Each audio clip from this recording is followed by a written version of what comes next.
রাসূল করিম সাল্লাল্লাহু আলাইহি ওয়াসাল্লাম তার দরবারে ফাতেমা বিনতে আসাদ নামের একজন সম্ভ্রান্ত পরিবারের এক মহিলা চুরির অপরাধে গ্রেফতার হয়েছেন। ধরে আনা হলো বিশ্বনবী জনাব মুহাম্মদুর রাসূলুল্লাহ সাল্লাল্লাহু আলাইহি ওয়াসাল্লামের দরবারে। রাসূল করিম সাল্লাল্লাহু আলাইহি ওয়াসাল্লামের দরবারে সম্ভ্রান্ত পরিবারের মহিলা, উচ্চ বংশের মহিলা, শিক্ষিত বংশের মহিলা চুরি করছে।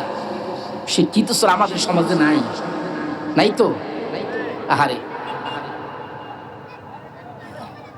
ডাকাত নামের ডাক্তার আছে না? আছে কি না? আহারে ভাইরা, এই মহিলাকে রাসূল করিম সাল্লাল্লাহু আলাইহি ওয়াসাল্লামের দরবারে যখন আনা হলো, সবাই বিচলিত হয়ে গেলেন।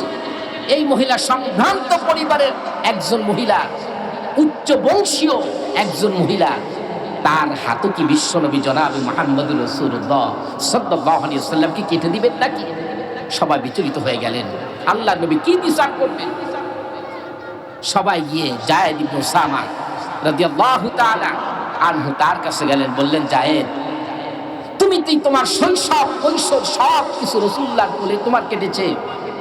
তুমি যদি রাসূলকে গিয়ে একটু রিকোয়েস্ট করো, তুমি যদি বলো এই মহিলার ব্যাপারে তার বিচারটা কি আর রাসূলুল্লাহ একটু শিথিল করা যায় না? হযরতে যায়েদ ইবনে উসামা রাসূলের দরবারে গিয়ে তার ব্যাপারে সুপারিশ করলেন, রিকোয়েস্ট করলেন, ইয়া রাসূলুল্লাহ, সবার একটা দাবি আবদার, এই মহিলাটা সম্ভ্রান্ত পরিবারের মহিলা, উচ্চ বংশীয় মহিলা, ইয়া রাসূলুল্লাহ, এর বিচারটাকে একটু শিথিল করা যায় কিনা?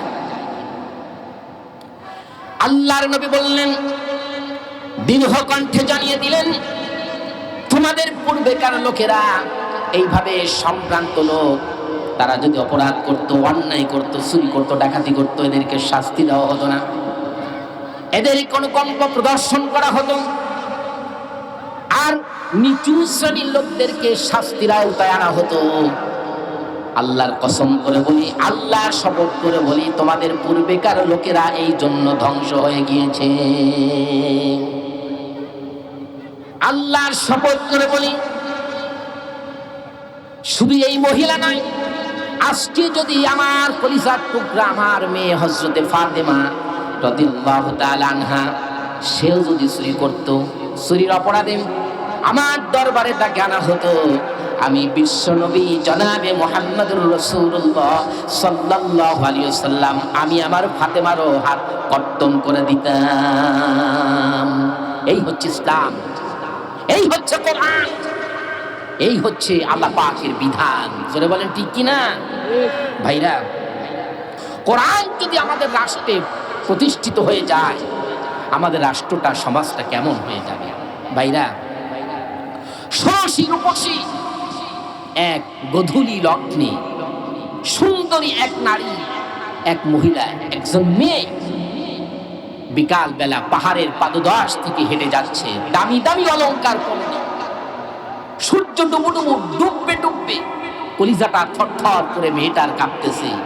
আহারে, না জানি এই গধূলি লগ্নে সন্ধ্যার সময়, না জানি আমার ইজ্জত আমি কার হাতে ধর্ষিতা হই। শুধু ধর্ষিতা নয়, আমার সাথে সাথে আমার এই দামি অলংকারগুলি, আমার এই পোশাকগুলি সবগুলি ছিনতাই হয়ে যাবে, আর এগুলি তো বাঁচাতে পারবোই না, আর আমার ইজ্জত আমি বাঁচাতে পারবো না। কোনো আত্মীয়ের বাড়িতে এই সুন্দরী রূপসী ষোড়শী এই মেয়েটা পা বাড়িয়ে তাড়াতাড়ি করে পাহাড়ের পাদদেশ থেকে সে যাচ্ছে, তার কলিজার ভেতরে ভয়, শুধু ভয়, আতঙ্ক, কোত্থেকে কেউ এসে আমার ইজ্জত লুণ্ঠন করবে, আর আমার এই অলংকারগুলি লুণ্ঠিত হয়ে যাবে, বাঁচাতে পারবে। হঠাৎ করে সামনে দেখতেছে এক যুবক, টকটকে যুবক, মেয়েটার দিকে ধীর স্থির ভাবে পা দিয়ে দিয়ে হেঁটে হেঁটে আসতেছে।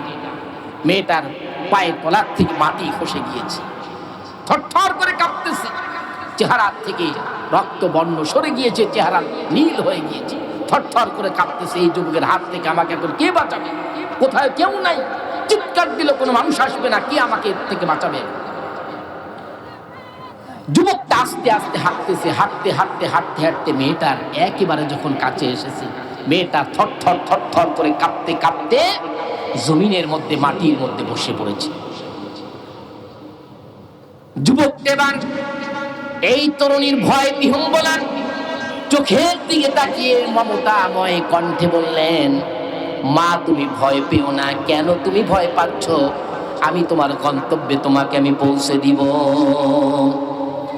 তোমার কোনো ভয়কর কারণ নাই। আমার হাতে তুমি ধর্ষিত হবে না, তোমার এই দামি দামি অলংকারগুলি লুণ্ঠিত হবে না। শোনো, আমার একটা পরিচয় আছে। আমার পরিচয় হচ্ছে সর্বপ্রথম আমি একজন মুসলমান।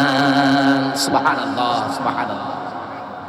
কারণ এই মুহূর্তে বিশ্বনবী জনাবে মুহাম্মদুর রাসূলুল্লাহ সাল্লাল্লাহু আলাইহি ওয়াসাল্লামের দরবার থেকে আমি এসেছি।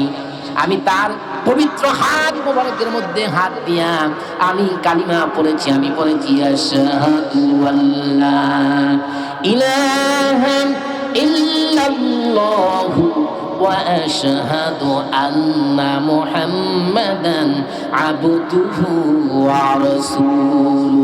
পড়েন লা ইলাহা ইল্লাল্লাহ, লা ইলাহা ইল্লাল্লাহ, লা ইলাহা ইল্লাল্লাহ, লা ইলাহা ইল্লাল্লাহু মুহাম্মাদুর রাসূলুল্লাহ।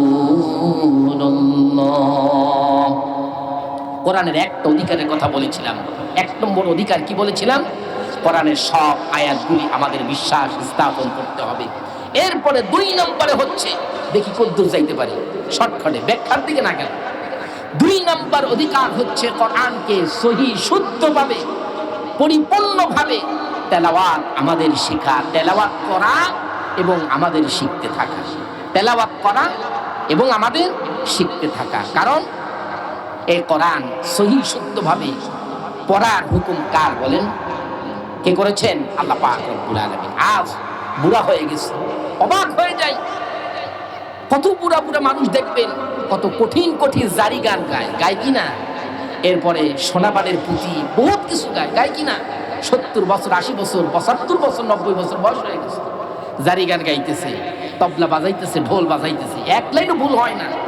আহারে, এই মুরব্বি কালিমা পড়তে পারে না, কোরআন তো দূরের কথা। আল্লাহর কাছে জবাবদিহি করতে হবে। পড়তে পারো না, তুমি চেষ্টা কি করে ছাড়লা? তোমার চেষ্টা সম্পর্কে জিজ্ঞাসিত হতে হবে কিয়ামতের ময়দানে। এই কোরআন শিক্ষা দেওয়া হয় কোথায় বলেন? এই উম্মুল কোরা বাহারউদ্দিন মডেল মাদ্রাসায়। জোরে বলেন ঠিক কিনা ভাইরা?